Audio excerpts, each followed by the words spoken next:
જય શ્રી કૃષ્ણ. પ્રીતિશ કિચનમાં તમારું સ્વાગત છે. આજે હું ગણપતિ બાપા માટે ચૂરમાના લાડુ બનાવું છું.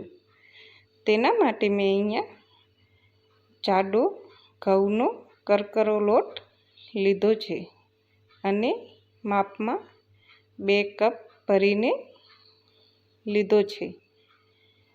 આપણે તમને જેટલો લાડવા બનાવવા હોય તે પ્રમાણે તમને લોટ અહીંયા લેવાનો. હવે મેં અહીંયા મોણ માટે ઘી લીધું છે. આશરે 1 ચમચો ઘી છે. હવે મેં અહીંયા હૂંફવાળું પાણી લીધું છે. ગરમ પાણી જે લેવાનું, બહુ ગરમ નહીં અને બહુ ઠંડુ નહીં, હૂંફવાળું લેવાનું. તેથી આપણા લાડવાના મુઠિયા છે તે સરસ બનીને તૈયાર થઈ જાય. હવે આપણો લોટ ગૂંથાઈ ગયો છે. લોટ એકદમ જાડો રાખવાનો, તેથી આપણા મુઠિયા સરસ બને. હવે મેં આવી રીતના હાથ વડેથી મુઠિયા બધા બનાવી લીધા છે. તો આપણે તેને હવે તળી લઈશું. તળવા માટે મેં અહીંયા ઘીનો ઉપયોગ કર્યો છે. આશરે 1 કપ ઘી લીધું છે. આ ઘી પછી જે આપણે લાડવા બનાવશું, પાક બનાવશું, તેની અંદર ઉમેરી દઈશું. તમે ઈચ્છો તો તેલ પણ લઈ શકો, પણ અહીંયા પ્રસાદી બનાવી હતી તે માટે ઘીનો મેં અહીંયા ઉપયોગ કર્યો છે. તમે ઈચ્છો તો તેલનો ઉપયોગ કરી શકો, પણ આ ઘી બગડવાનું નથી, એ આપણે પાકમાં લઈ લેવાનું છે. હવે અહીંયા મુઠિયા મેં તળી લીધા છે. તે બદામી કલરના થઈ ગયા છે. તો આપણે તળી લેવાના. ગેસને મીડિયમ આંચ રાખીને જ મુઠિયાને આપણે તળવાના. તે માટે આપણા મુઠિયા સરસ રીતે અંદરથી પણ કાચા ના રહે અને બહારેથી પણ સરસ રીતે તળાઈ જાય. તે માટે આંચને મીડિયમ જ રાખવાની. હવે એ જ રીતે આપણે બધા મુઠિયા તળી લઈશું. તમને જો મારા વિડીયો ગમતા હોય તો જરૂરથી લાઈક કરજો. હવે આપણા મુઠિયા તળાઈ ગયા છે, તો થોડીક વાર ઠંડા થવા દઈશું. ઠંડા થયા પછી તેને આપણે મિક્સરમાં પીસી લઈશું. દરદરું પીસવાનું.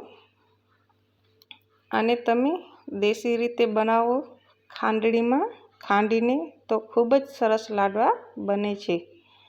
મેં અહીંયા મિક્સરનો ઉપયોગ કર્યો છે. હવે આપણે એ જ રીતે બધા મુઠિયા પીસી લઈશું. આ જ રીતે બધા આપણે મુઠિયા પીસાઈ ગયા છે. તો હવે આપણે ગોળનો પાક કરી લઈશું. તેના માટે મેં અહીંયા 200 ગ્રામ જેટલું ગોળ લીધું છે. તમે જેટલું મીઠું કે ખાતા હો તે પ્રમાણે તમારે ગોળ લેવાનો. અને અહીંયા મેં ઘી લીધું છે. જે મેં મુઠિયા તળ્યા હતા એ જ ઘી આની અંદર ઉપયોગમાં લઉં છું.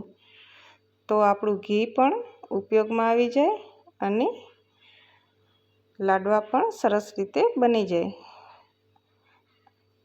હવે આપણે ગોળનો પાક કરી લઈશું.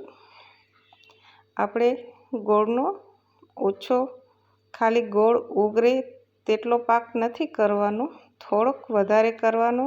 તો આપણા લાડવા સરસ રીતે તૈયાર થઈ જાય. એટલે અહીંયા ગોળનો સરસ રીતે આપણે પાક કરી લઈશું. કે આપણે ગબિત કરી તેવો પણ પાક નથી કરવાનો. આપણે થોડોક નહીં એટલો જ ગુલાબી કલરનો થાય ત્યાં સુધી જ આપણે પાક કરવાનો છે. થોડોક કલર ફેર થાય અને આપણે જે ચૂરણ બનાવ્યું હતું મુઠિયાનું, તે આપણે તેની અંદર ઉમેરી દઈશું. થોડું થોડું કરીને ઉમેરવાનું, તો આપણે સરસ રીતે લાડવાનું પાકમાં સરસ મિક્સ થઈ જાય. મેં અહીંયા ગેસ બંધ કરીને મિક્સ કરું છું.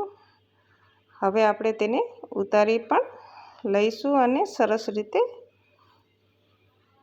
મિક્સ કરી લઈશું. હવે આપણા લાડવા બનાવવા માટે તૈયાર થઈ ગયા છે લાડવા. તો આપણે તેને ખસખસ મેં અહીંયા લીધું છે 1 ચમચી જેટલું. લાડવા વારી લઈશું. લાડવા તમે કોઈ પણ શેપના વારી શકો, મોદક શેપના પણ વારી શકો. હું અહીંયા ગોળ જ વારું છું.